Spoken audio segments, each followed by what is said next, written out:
Our US Open coverage is sponsored by AG1. AG1 is the daily foundational nutrition supplement that supports whole body health. And as part of our US Open coverage, Joel, Kim and I have taken a little AG1 challenge of our own, and we've been updating you on our AG1 journey and how it's improving our health and wellness. Well, now we've come to the end of our first 2 weeks trying AG1. Have you noticed a change? Do you know what? I have actually. I've, of course, been recording, editing, going late night with the time zone in New York City. It does not compute with my body. So actually having AG1 has enabled me to just kind of keep focused and keep my energy levels up. Yeah, I'm definitely going to keep it up. I think it's become such a good part of my morning routine. It helps me hydrate first thing. And I think all the B vitamins especially have really kept me going throughout the busy days that I'm having in the office and also podcasting in the evening as well. Yeah, I think it's supporting my immune system. I've been flying a lot and normally I get kind of those post-flight coughs and colds, but I haven't had any of that since I started taking AG1. If a comprehensive solution for your supplement routine is what you're looking for, then try AG1 and get a free 1-year supply of vitamin D and 5 free AG1 travel packs with your first purchase. Go to drinkag1.com/tennisweekly. That's drinkag1.com/tennisweekly. Check it out. When you support our partners, you support our podcast. Please take your seats quickly, ladies and gentlemen. Thank you. Hello, ladies and gentlemen. Welcome to Tennis Weekly with Joel, Kim and Chris. On today's US Open Finals catch-up, sponsored by AG1. Novak Djokovic captures his record 24th singles slam. Gauff secures her first slam at 19. And we gear up for the Davis Cup finals in Manchester.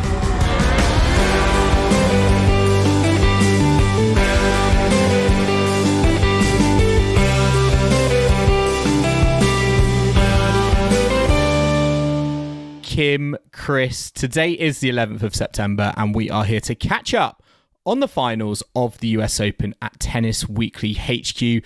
Novak Djokovic and Coco Gauff are your US Open singles champions. We are back as a three to talk about all the action, and we've got to start actually with the fact that I was at a wedding at the weekend and the parking was on a tennis court.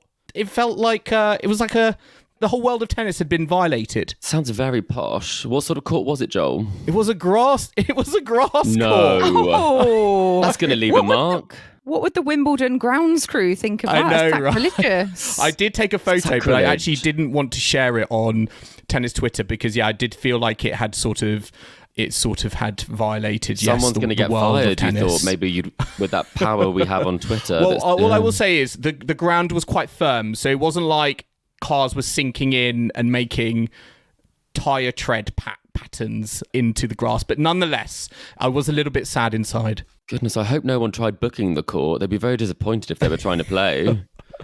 Yeah, it's like the cars that are often, sponsorship cars at the side of the court, like the Porsche Open. It's just but they're like just parked on the court inside instead. Yeah. You've already won.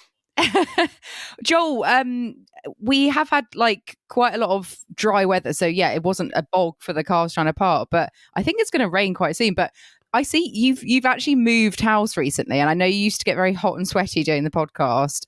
Is your new circumstances slightly better for recording, or are you still sweltering there? It's actually, you're if looking anything, quite hot and bothered. Yeah, if anything, it's probably a bit worse. I've had to, Cosy lives and all that. I've had to downsize, and although I've got the fan, I was a little bit nervous that would sort of ruin my recording background ambience. So ambience. I'm here. I'm just gonna get redder and redder, I feel, as the recording goes on. Excitement. It is cooler in Manchester, though, I will say. Yes. So at least you have 6 days in cool temperatures recording. Love it. And I know you've picked the Airbnb, so I'm expecting there to be aircon. A good amount of airflow, yes, indeed. That's one of the prerequisites when you have to book for Joel. I mean, let's be honest. If it was up to me, we'd just be in the local travel lodge. Yes, that's why it's with not. Your blue WKDs with you. Nothing wrong with the travel lodge, let's be honest. Good job with not partnering with them at the moment. Anyway, let's get on to the tennis. What we're all here for, because we are here obviously to catch up on all the final action from the US Open. We've just had the weekend and the 2 singles finals and a whole host of other finals, which we are still yet to round up, including the ladies' doubles and all the wheelchair events. I have to say, I had quite a late night last night watching the end of the men's final between Novak Djokovic and Daniil Medvedev. I reckon a lot of people went to bed after that second set, though, because in the UK, I was exhausted after that I have to second admit, set. I did. I'm an hour later here, so I have to admit, didn't see much of that third set. Yeah, I feel like the European TV audience like drastically went down.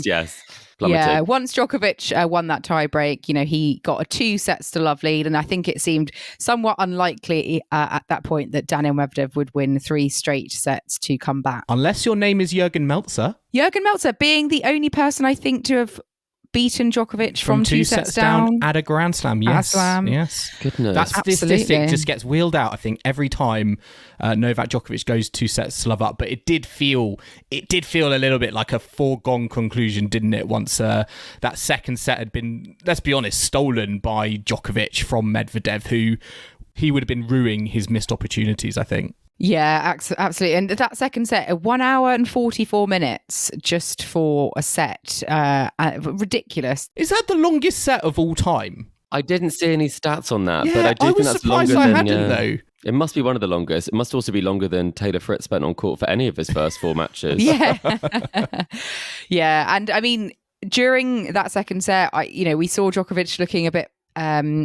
like tired and starting to kind of grimace a bit. And it did seem, like if it was going to go 1 set all, we did think, is Djokovic going to have the stamina to actually, if this goes a long 5-set match, if each set is lasting, an hour and a half plus, is Djokovic going to have what it takes to go the distance? But obviously he knew that he needed to get that second set. And once he'd got that, he only had to hang on for a bit longer to get the third and win. And I think it was just a crucial second set really to decide the outcome. I think it did rest on that second set. I think that was plain to see, but I think Daniil Medvedev will be disappointed because it did feel like Djokovic was almost like a wounded animal in that second set. For me, there was almost these similarities, I think, with that final in Cincinnati against Alcaraz, where, again, I just thought he was like fatiguing. He didn't look physically 100%.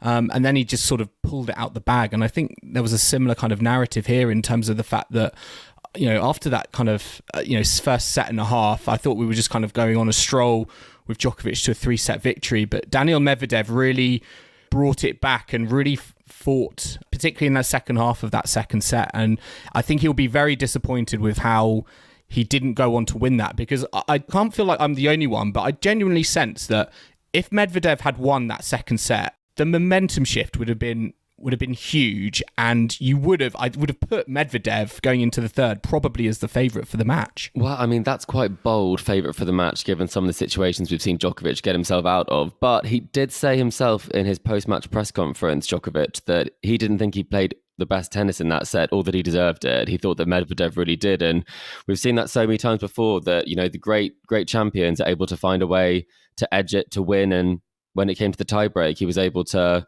really make the difference there. And if you look at some of the stats from that set, he actually did have more break points. He had 2 break points. There were no breaks in that entire set, and Djokovic only had 1 break point. But you really felt if he had broken, I think it would have been for 4-2, that we wouldn't have kind of spent so much energy as well, though, on that second set. So maybe it would have been not necessarily like a foregone conclusion either way, because it would have been a bit shorter. But that first set, I was surprised. I don't know what you guys think in terms of the way that Medvedev started. It wasn't the Medvedev that I thought would start a Grand Slam final. He was a bit off, a few too many unforced errors in that first set. Yeah, lots of double faults as well. And it just, you can't afford to bring that to a Grand Slam final playing Novak Djokovic. You're asking for trouble. He felt very subdued, I felt. This was a big occasion. I mean, I swear the TV cameras were obsessed with showing us every single celebrity that was in the crowd. But given the sense of occasion there, it didn't really feel to me like that first set, or even the first, as I say, kind of set and a half, really kind of lived up to the billing. Maybe I'm a little bit, comparing it to, what we had, which was an all-time classic, Alcaraz versus Djokovic at Wimbledon. But to me, I was very surprised with how Medvedev just looked very subdued on the court and took too long, I think, to really get going. That first game, or first couple of games, I think when Djokovic went 3-love up, he crunched that forehand down the line. And I just think maybe he was a bit shell-shocked by the level that Djokovic brought so early. I think we haven't always seen Djokovic, and the last time they played, he didn't bring that level in a Grand Slam final. So, I mean, to be honest, when I saw the start of that, I did think 3 sets. I didn't think there would be that sort of potential wobble in the second set because the ball striking was quite something, and his court positioning, he was really taking it to Medvedev. So maybe it was the fact that Djokovic was playing a bit of a different game than he was expecting, and the ball was coming at him a lot quicker than he thought. Yeah, I do think halfway through that second set, it did kind of come to life because up to that point, it was disappointing me as a fan. You know, I had messaged both of you saying, I think this is one of the most disappointing men's finals in recent memory, given how Arab, surely not. It felt so serene and so sedate, and I was like, there were like 20,000 people in this crowd, and it was all very hush and silent, and all celebrities, Joel. None of them had watched a tennis match before. They didn't know who was winning. The atmosphere just felt very low key, I think, for a final with what was at stake. Number 24, yeah, that was surprising, right? Because at Wimbledon, it was the talk of the tournament, you know, and the French Open, even tying the record was such a big deal at the time. So I mean, tying the record in terms of Serena at the time, and then obviously Nadal is on a different number, so that's not quite correct. But that was a big deal, you know, going clear in that sense. And it was odd that this wasn't the biggest occasion in that sense. Do you feel like, from a fan point of view, do you think there was like a sense of a letdown that we didn't get Alcaraz versus Djokovic in the final? Because, you know, on our preview, we all thought that was going to be the final. I can't doubt that there are many other fans around the world who would have thought that was going to be the final as well. And because we got Medvedev, Djokovic, something different, do you feel like there was a sense of like, oh, this is like the plan B? We wanted plan A. Yeah, I think there's a sense of deflation. And I think also maybe it was a bit of a letdown from Coco the night before, because obviously that for America and home fans, that was such a massive deal. Whereas they're probably not generally as bothered by either Djokovic or Medvedev. It's just not such a spectacle for, you know, all those celebrities. And unless you're Matthew McConaughey, because he was in the Novak Djokovic box, wasn't he? He was, and I didn't know that they were such good friends. They're definitely very pally. I mean, even when he celebrated, him and Djokovic and Matthew McConaughey's wife were on very close terms as well. But this is the controversial element there, and this is something I'll put to both of you. Djokovic said that in charge of the seating in the box, there were a lot of people to fit in the box, was his wife, and that she actually had relegated the kids to courtside, and Matthew McConaughey and his wife were in the box. And so I think priorities. Yeah, exactly, priorities. Or was it tactical genius that the kids were courtside and Djokovic said he kept looking over because they were almost directly opposite him when he was sitting at change of ends, reminding him to kind of stay positive and to put a smile on his face. So was that genius, or would you put Matthew McConaughey courtside and the kids in the box? Maybe she's earmarking an invite to the Oscars next year or something. Probably they can get you to better parties than your kids can. Yeah, maybe that's why Yelena was in that sort of business. She was networking. I don't know, dress. She was seeing it as a business, occasion. Djokovic taking care of business on the court. Yelena in the crowd taking business off the court. Yeah, I can see that. I did love the difference between like Yelena's outfit and Medvedev's wife, who was just like very relaxed in her like trackies, and I just thought, you know, I knew which outfit I would feel more comfortable in and what I would have wanted. Like if I was watching my husband play a stressful tennis match, I would just want to feel like comfortable and relaxed. But on your I quite like the contrast. On your anniversary, though, that was the anniversary Daniil said after the match, didn't he? Shame he didn't win then. That's why he wanted to do it again after, that would have been. After 2021. It was the present. It was the same day. So maybe she was hoping he'd get the win and then they'd go out and celebrate.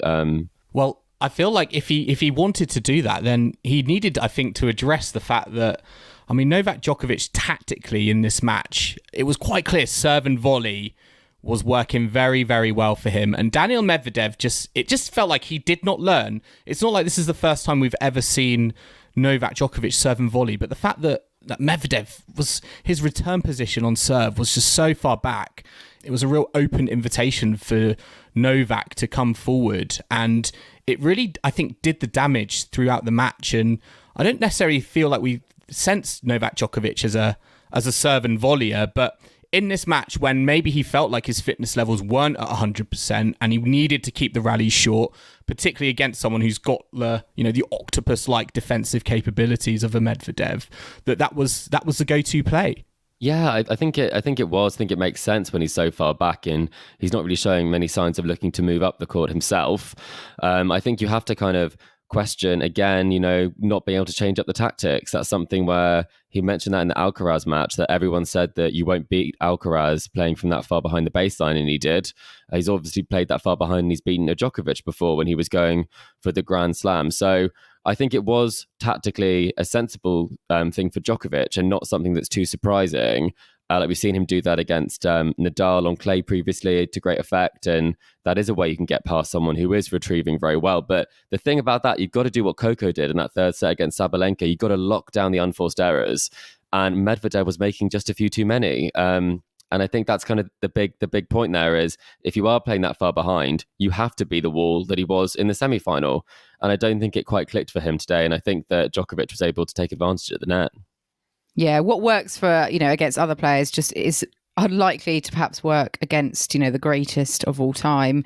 I mean, what's next for Novak Djokovic? Because he's now achieved, this amazing tally of 24 Grand Slams, which is just, ridiculous. Lacoste had obviously got all the T-shirts ready for him and his team, which they promptly unveiled. I always think that's a bit cringe when they have all the clothing ready, but I understand in this commercial world we live in, it's par for the course. Fine, Kim, I won't get the Tennis Weekly embroidered 400 T-shirts when we hit our 400th episode.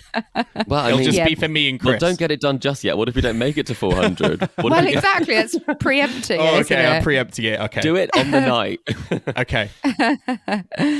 He's also levelled with that, Margaret Court's record of 24 Grand Slam singles titles as well.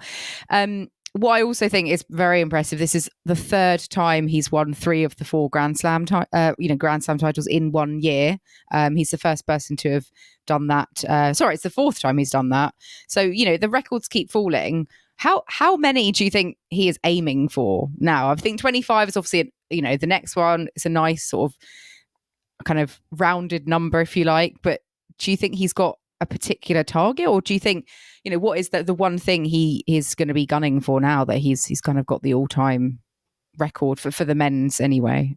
It's got to be the Grand Slam, hasn't it? I think in press, I actually really warmed to his answer where he was asked about his season this year and what his goals would be for next season. And he said this year he wanted to win all 4.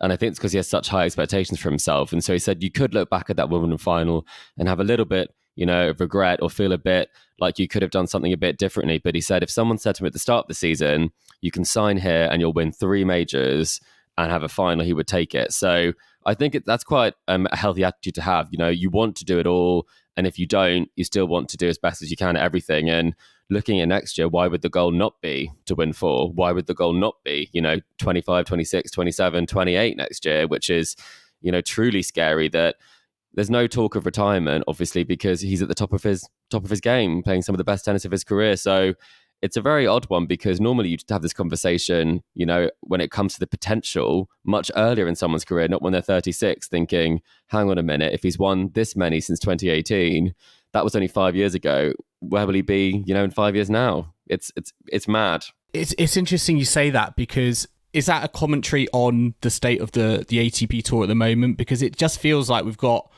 maybe this 3 that is Djokovic, Alcaraz and Medvedev, and you can really only think that at the moment anyway that Medvedev or Alcaraz could topple Novak Djokovic in a best of 5 in a Grand Slam format, versus the WTA side of things where we've got Coco Gauff winning her first ever title.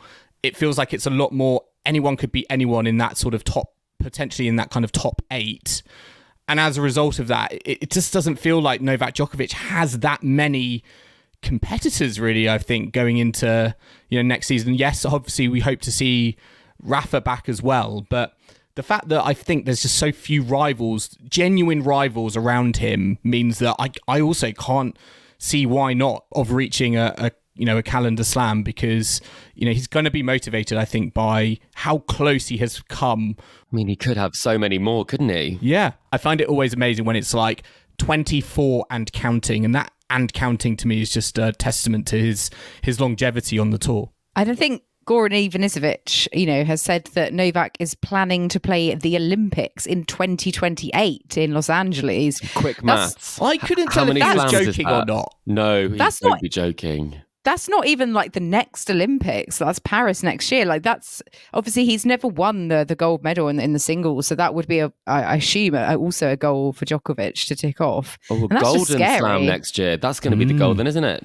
Yeah, it's just scary that he's planning on playing for another 5 years. Could be on 50 slams. No, that's probably impossible. Mathematically, Kim, I'd say that's inaccurate, but he could be on a lot more. And then just a word on Daniil Medvedev. Obviously, he'll be disappointed to have lost another final to Djokovic. And I know he's won one, but he's lost more than he has won. What do you think is the one thing he will take from this that he will look to implement, should this situation arise, yet again? I think he needs to play more front foot tennis, against players like Djokovic, or understand that he's just not going to be able to win a Grand Slam, I think, just playing from the back of the court, 6 feet behind the baseline. I think Djokovic showed that last night, and I think maybe he needs a bit more variety tactically, because it doesn't feel like he even approached any or entertained any idea of changing it up. I almost feel like he sort of hoped for Novak Djokovic to take a break or slip up, or maybe after that second set he thought, okay, Djokovic's gonna have a breather here because he's 2 sets up. But it just felt like he didn't really have a plan B in his locker to go to against Novak Djokovic, and I think that's what he's going to need if he comes up against him in another final down the line. Well, someone's going to knock out Djokovic. If you're looking for a Grand Slam, someone has to beat Djokovic, and you have to really think about what it is about your game. I think with Alcaraz is still a young player who sometimes will miss, sometimes will, not have the patience that maybe someone like Djokovic has had. And you have to think with Medvedev that he has put himself, in the mix for slams, going into the top 3, cementing his status this year as kind of the best of the rest between those who have won slams this year and those who haven't. There's a big jump to Holger Rune at number 4, really, in terms of performances this year. So he's put himself in a good position to make it to the business end of slams, seeded for a semi-final, probably at every slam next year, given the results this year and where they've landed. So I'd love to see him in these later stages, because that semi-final was fantastic, and I think this had potential to be great. I think obviously it's just a very tall order, playing against Novak Djokovic, playing that well and that calmly. I think that's the big difference. Is in the final he played in previously, it was an out of sorts Novak Djokovic. Novak Djokovic has said previously that he was take nothing away from obviously Medvedev, but he was in his head very much about the numbers, about the history, about the Grand Slam. Whereas this time he kind of tried to not think about any of that. And maybe that's partly why there hasn't been so much hype. There's not been so many Novak Djokovic stories in the media, because he's kind of just shut all of that down and he's focused on this as the milestone, but then moving on afterwards. So put yourself in contention, I think, must be his goal, and a lot more Masters 1000s I think he'd be hoping to pick up as well next year. Djokovic has won exactly a third of all the Grand Slams that he's competed in, which is a very scary fact. And now that almost that pressure is definitely off, now he's got to 24, it's scary that, I don't see how he's going to have any sort of, the stats he's just going to be get able better, to isn't go it, Kim? for it. Yeah, the stats are going to be ridiculous. Of one by the end of his career in Paris. Gosh. Well, let's, well done, Novak Djokovic. You have made history. The numbers keep getting higher and higher. New world number 1, he's reclaimed his ranking. So, congratulations. And we will see what he does for the rest of the season. Let's have a look at some of the other results. We had the ladies doubles final yesterday as well, which, fantastic result, because we had previous guest of the podcast, Gabby Dabrowski, and her partner Erin Routliffe winning their first Grand Slam title together, defeating Siegmund and Zvonareva in straight sets in the final. Joel and Chris, I know you've been avidly following Gabby throughout the tournament. I'm smiling. As soon as you say that result, I'm smiling, because This is a great result. I say Gabby has been on the show in the past, and she's been in this position in mixed doubles, but to do it in the ladies doubles is fantastic. And to think she's been on the tour, I almost feel like she's been plugging away season after season. And this season, I think she's had to overcome real adversity at times. It's been a turbulent season. It's not always been consistent. But going into the North American hardcourt swing and the US Open, this partnership has just, it's almost to me like they've struck gold. And although you could argue that they had a little bit of luck on their way, because they were scheduled to face Vondrousova and Barbora Strycova, who did withdraw, but they certainly, I think, made the most of it. And it's just fantastic to see them, smiles on their faces, and they're becoming a new force in ladies doubles tennis. Yeah, and they beat Su Wei-Shea in the semi-finals, which she was on a 16-match win streak in the at the Slam for doubles. So they beat some top names to get there. Fantastic, first ladies doubles Slam for Gabby and also Erin. So I assume they're going to stay together as a partnership. You'd be silly not to, because it's obviously working well so far. So that's really fantastic for Gabby and Erin. Also fantastic for Alfie Hewitt of Great Britain in the wheelchair finals, because he has won the US Open men's wheelchair title, beating Gordon Reid, fellow Brit, in straight sets. Fellow doubles in the final. Player. Yeah, they're the doubles team, aren't they? And they faced off in the singles final, which was actually the first all-British final, I think, at a Grand Slam event for the wheelchair event. So, they've never actually had that, had to play each other in a Grand Slam final on the other side of the net, which is, it was a first time for everything. And of course, Hewitt and Reid have historically done very well together in the doubles, but they didn't make the final this time round in Flushing Meadows. We also had a junior wheelchair singles event, which Danon Ward was the victor there.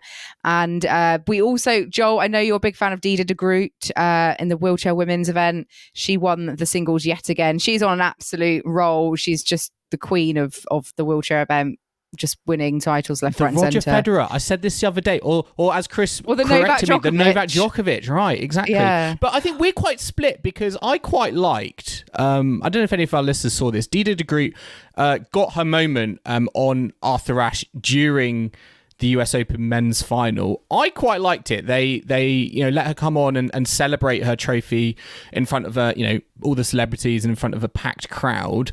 But Chris and Kim, you're a little bit actually, you weren't so sure. I felt like it was a bit of a token gesture in some ways, because I think it's phenomenal. We in the know what she's done is phenomenal. I thought they could have, and I'm not sure if they did, so someone correct me if I'm wrong, maybe play a bit of a highlight of something or put some of those stats up on the board, because you're hearing those numbers and people must be thinking Novak Djokovic is already on the court, when you think about how many slams that she's won. And it was kind of lost, I think, because when you've been to the US Open, everyone's talking, and in the breaks, people are talking even more. They popped out, it was the end of a set, everyone's gone, it was a long set, and you feel like that's not necessarily the perfect time to celebrate the moment. That you could do a ceremony at another time, or at the start before the match starts. We'd like to celebrate the wheelchair champions, and I think that would be a fantastic way to do it, because that's when you're getting into the experience, rather than have it as kind of a side act that doesn't really get the recognition it deserves. Yeah, I think the timing of it, they just put her on, in at the end of the first set, and during a changeover. Yeah, basically, I was like, give her moment, because most of the crowd were off going to the loo, and she's won 12 straight Grand Slam wheelchair singles titles. I mean, that is just crazy. She's done 3 Grand Slams in a row, so I thought have it before the match, have a proper little ceremony. Yes, I agree. Give her due. But Joel clearly didn't need the toilet at that moment. No. They should have made a medical timeout. Medvedev should have taken a medical timeout so that Dida de Groot could have had a longer... Sabalenka did. We'll talk about that later. Yeah. Well, on that note, and talking about breaks, let's take a very quick break ourselves now, but do join us in the second half, where we'll be looking back on all of the action from the ladies' singles final at Flushing Meadows, so do not go anywhere. Our US Open coverage is sponsored by AG1. AG1 is the daily foundational nutrition supplement that supports whole body health. If a comprehensive solution is what you need for your supplement routine, then try AG1 and get a free 1-year supply of vitamin D and 5 free AG1 travel packs with your first purchase. Go to drinkag1.com/tennisweekly. That's drinkag1.com/tennisweekly. Check it out.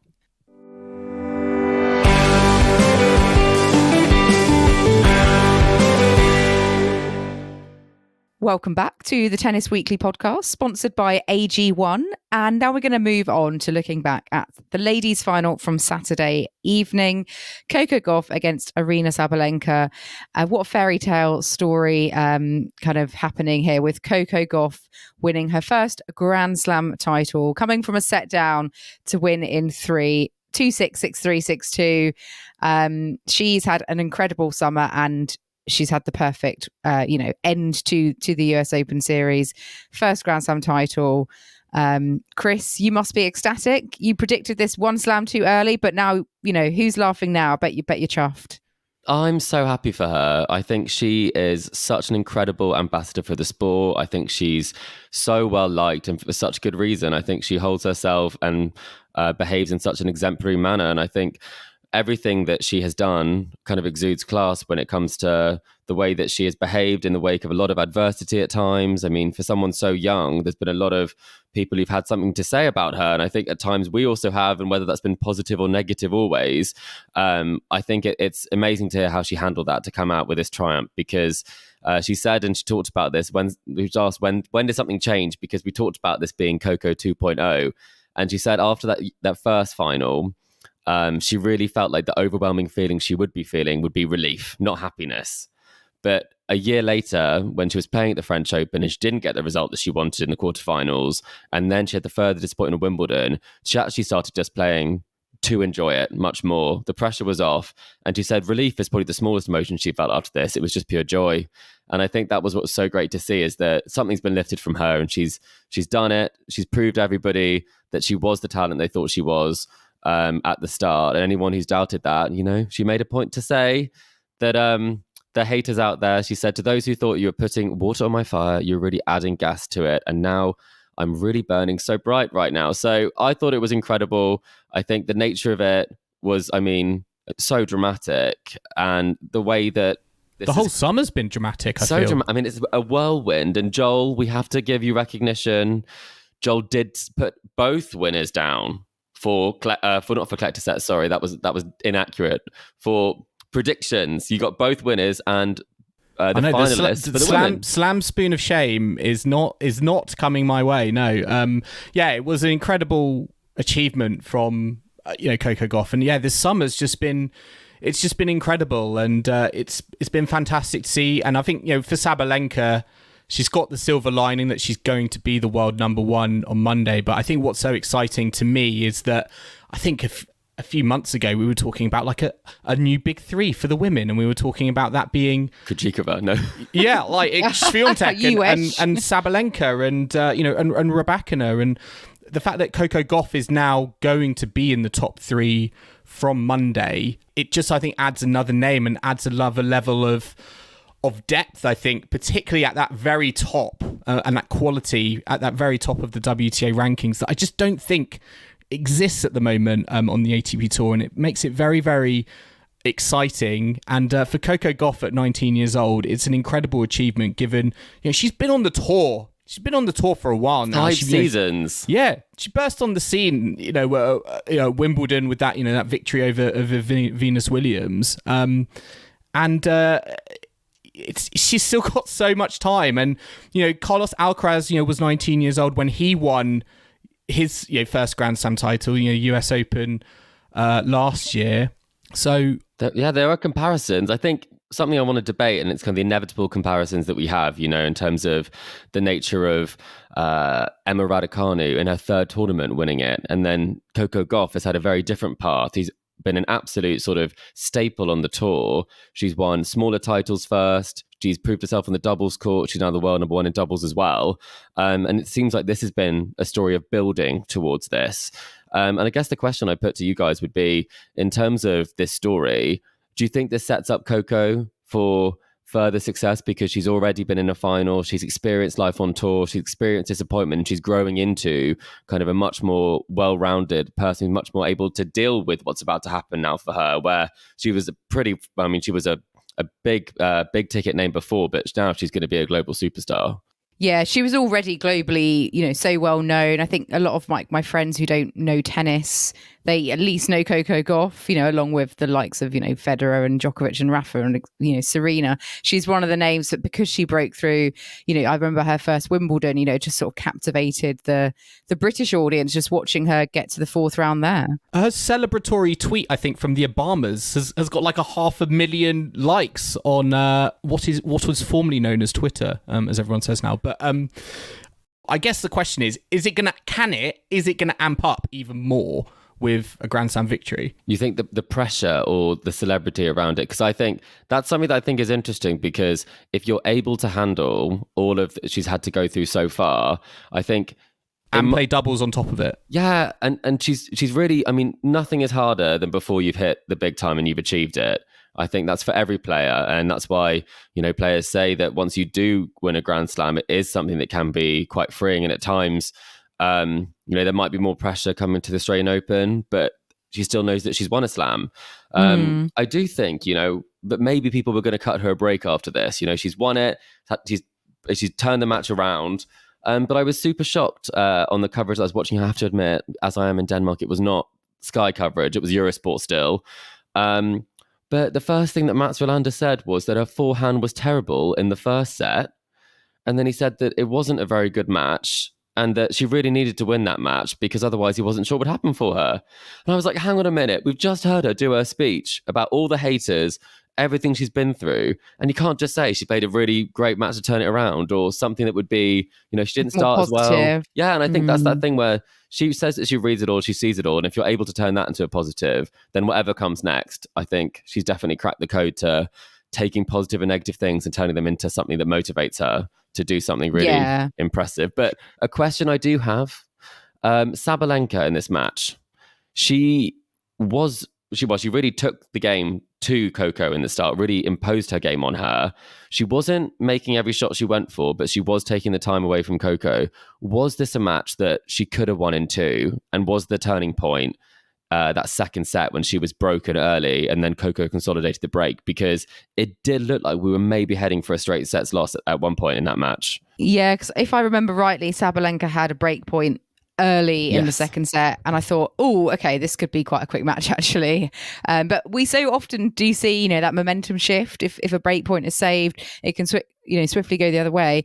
What disappointed me in Sabalenka was that when she did then get broken by Coco, and she wasn't, making some of her shots, and Coco was defending really well, getting a lot back, Sabalenka just seemed to get very mentally uptight and kind of lose the plot. And, she needed to, I think, just be a bit calmer and work it out, because she was getting really frustrated. And I just thought she's losing this because she's just not at the races, and she's just, very hit and miss. And I just thought, Coco was coming out by far the more reliable, dependent player and just getting everything back. And I thought Sabalenka, she didn't make the best show of herself when things started to kind of unravel for her. Yeah.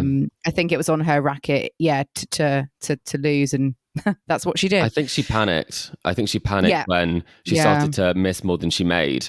And it really opened the door for Coco Gauff there, because I think the game plan had to be retrieval, get everything back, and then when you have a chance, take the ball on, because she moved so well. And I think some of the points where Sabalenka was kind of ushering the crowd to cheer her more, people were cheering Coco because she got two more balls everything back. back. Yeah, it was amazing. Even if, Coco didn't actually end up winning the point, she was still like fist pumping because she knew that she'd made Sabalenka play like three extra shots. It was the highlight reel, and I think that was something that was so important. But then that third set, on that exact point, when you look at the numbers, Coco got 5 winners, 11 winners for Sabalenka. She made just 2 unforced errors in that final set. And I thought that was so impressive because there were 16 unforced errors from Sabalenka. So it really was a case where if you are Sabalenka, I think you will have, you will be frustrated by that result. I think she was frustrated. I think she did call a tactical, and I'm going to call it tactical because there were no signs of injury at 4-1 Yeah. in the third. I think she just had run out of ideas. She thought, all I can do is try and stop the momentum. And she did it before Coco's serve, which I know it's not against the rules, but it is frowned upon. And so I'm not saying that there's any cheating going on at all. It's within the rules. But it wasn't necessarily an injury that then presented itself or was talked about particularly afterwards. And it did feel like a little bit out of order. It was like the last thing she could think of. It was. I need to try and hope that Coco and she gets, did break back immediately. anxious. Yeah, exactly. But Coco kept her head, remarkably well, considering all that, all of that was thrown at, the other players. It may well have, that extra time to ponder and think about things. But, Coco was just so mature and level-headed throughout. I do think that Sabalenka failed to execute her game plan, and I do think if she was able to bring a level that she probably had demonstrated earlier in the tournament, then there's no doubt I think that she could have potentially won that in straight sets. But I think it just got to that point where Gauff realised that, or Sabalenka realised, actually I can't hit through Gauff at the moment. Gauff is getting everything back, and we know Sabalenka's footwork and her movement leaves a little bit to be desired if there are any areas of improvement. And with Gauff making those extra shots, pushing Sabalenka around the court, I think it really did help cement that momentum shift. And I thought it was fascinating to see. I don't know if you both saw a little clip of Sabalenka in the changing rooms or in the back room, and her basically smashing a racket, obliterating a racket on the floor. And to me, that frustration is just like, I had an opportunity here and I let it slip. And although maybe she didn't get to those levels on the court in front of everyone, I thought it was very telling that once she was off the court, when she probably thought that there was no camera around, and arguably I think there should have been no camera around, she just let it go. I've never seen that before. It was almost like something out of a movie. I mean, maybe she did know that Breakpoint would be filming, because it felt a little bit, if I'm being honest, it did feel a bit choreographed, because she walked back in. Really? She walked back in with the dish, the runner-up trophy. She put it down, she got a racket out, and it was, I don't know, if I was gonna do that, I think I don't know. I think it's for Breakpoint. I've got to be honest. I did see it. No, she didn't smash a I think she racket was just on in that court. moment, just so annoyed that she didn't enter that room by up. herself. Surely not. That feels weird to me after that sort of result. But I can't wait for season 2 to see if it's in there. well, actually, I mean, we'll see. Maybe it probably was genuine, but I do think that when you are being filmed, maybe you are aware that this would be a great moment to film. I mean, just on that, because there are a lot of people saying that they actually don't like seeing cameras in the back room in that area, and actually it should maybe be off limits. Where do you stand on kind of, player visibility, and should we only be seeing them as they emerge from, the tunnel entrance, for example? It's like watching CCTV. It's a bit weird, isn't it? Yeah, the camera just followed her. It showed the racket smash, and then it showed her it's like dropping Big the Brother racket in or the something. bin. Big Brother, but TV. I remember they did market the US Open as the best US Open series, as the best reality TV show on earth, like 10 years ago. And so maybe they've kind of taken that one step further and added an element of Big Brother to it. But yeah, I'm not sure about it. I think you get some nice moments, but I don't need to see. I mean, I like seeing when, Elina Svitolina and Gael Monfils, when they walk past and they give each other a little hug or something because their matches finish at certain times, or Kei Nishikori and fist pumping Naomi Osaka. But I don't need to see Casper Ruud kind of warm down on the bike after his match. And I think maybe some people might. I think some people really like that.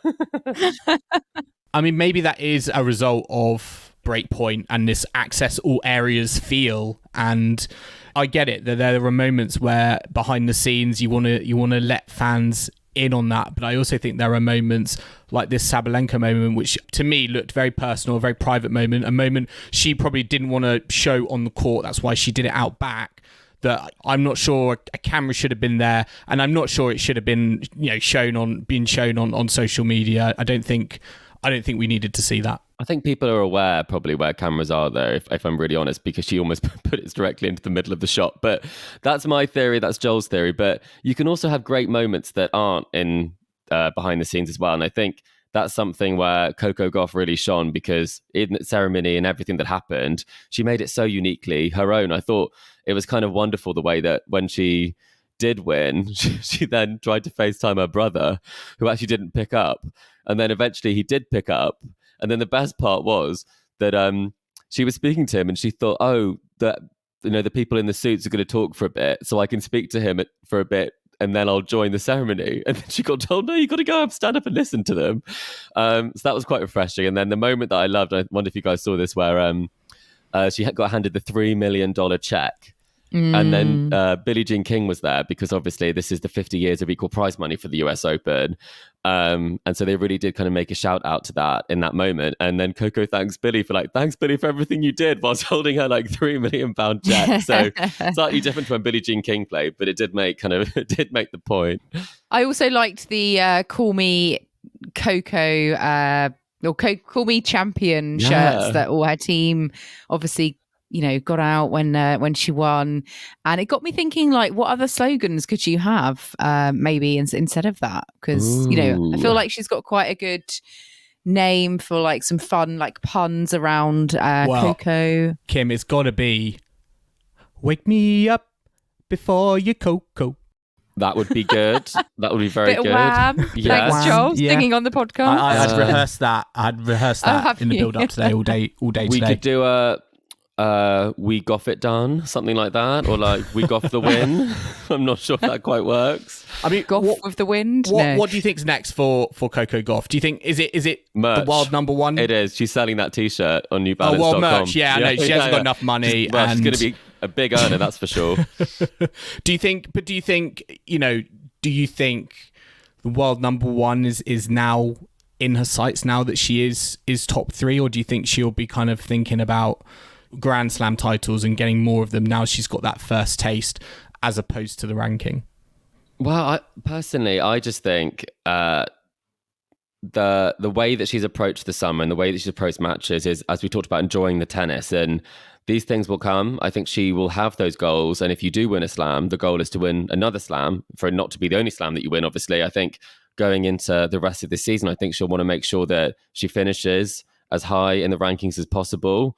Sabalenka said that's her main motivation now, because obviously she did want to win the US Open, but now she wants to finish the year-end number one. And so I think that's something that is kind of very interesting to see, that there is a race for the number one going on now, because it hasn't always been a race on the WTA. So the number one ranking will be important, but keep winning, take it day by day, and celebrate this moment, because I think it's been a long time coming for her. Yeah, and just a note on Sabalenka, she has had a fantastic season at the slams. She's made 2 semis, 1 final, and got a win as well. So she's, rightly so, the new world number one based on all her very consistent top level performances this season. And it'll be interesting to see where she goes from here as well. Let's round up some of the other results, because you were talking about Coco Gauff. She is already world number one in doubles. Singles may well come, in the next few months, perhaps, but she is already world number one in doubles. Perhaps we'll have an Ash Barty situation again, where she might hold the two together. Jessica Pegula is also doubles number one. They have a joint number one ranking. But Pegula, she was in the mixed doubles final with her partner Austin Krajicek, who is the men's doubles number one. A lot of number ones going on here. But they lost actually to Danilina and Heliovara. So they were not able to bring home a mixed title for the home fans. We had Danilina of Kazakhstan and Heliovara of Finland taking home.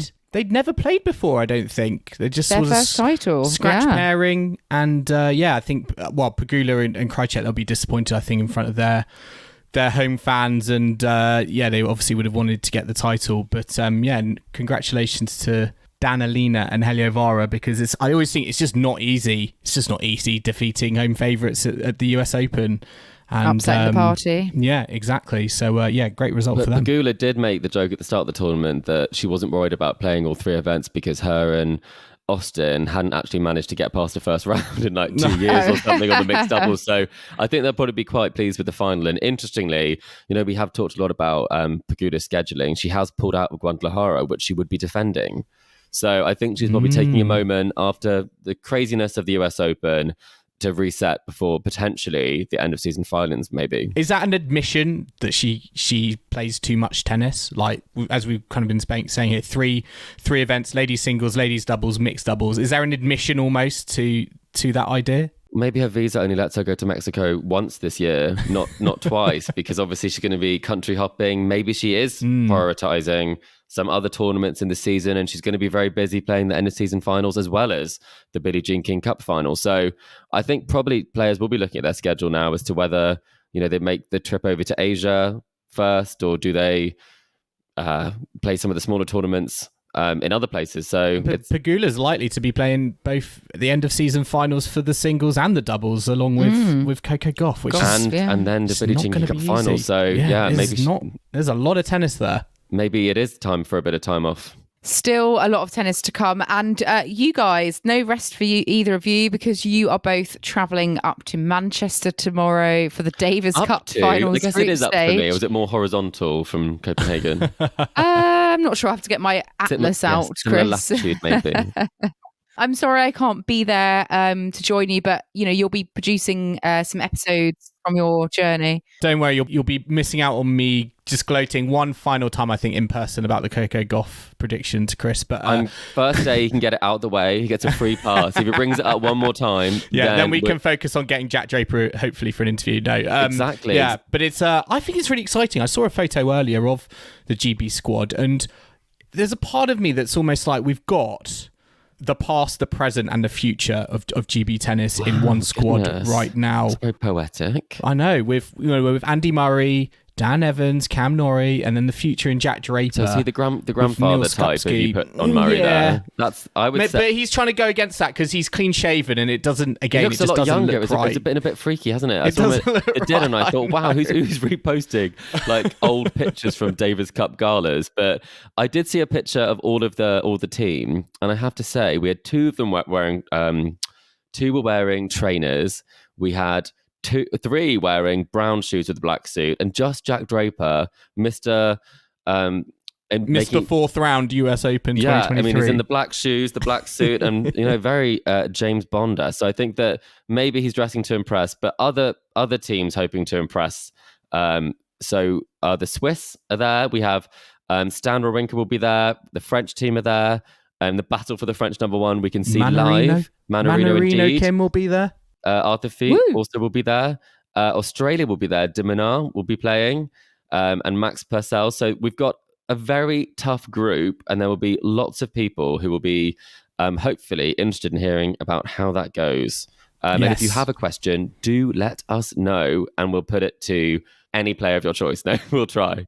Yes, we will try. But yes, listeners, we will be producing live episodes of our travels, of Joel and Chris's travels to Manchester for the Davis Cup finals group stage. So, and we'll talk about the tennis, not just travels, Joel. Yeah, sorry. We'll look at that. It's not just going to be like us not going... Michael Portillo on a train. Yeah, it is. It's Michael. Well, who's Michael I do hope Portillo? some Hugos will be involved, though, at some point. Hopefully, in honour of for Kim. A GB... Yeah, in honour of Kim, and hopefully maybe for a GB victory. But just look out for that. I know we're all almost like tired, I feel, from US Open. Not tired at all. all. Not for us. No. We're full of beans, and we're looking raring to go full of AG1. GB. Full of AG1, yes, exactly, for GB in Manchester.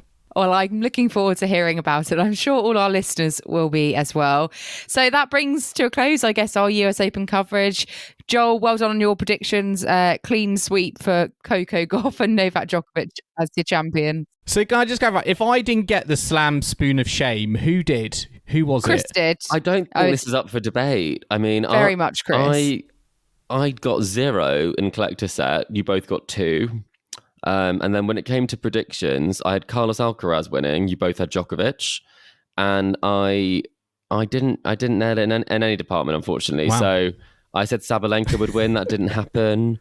I will keep the spoon, is what we talked about in the last podcast. That I had it from Wimbledon with Coco Gauff, and now you don't have it because of Coco Gauff. So we've come full circle.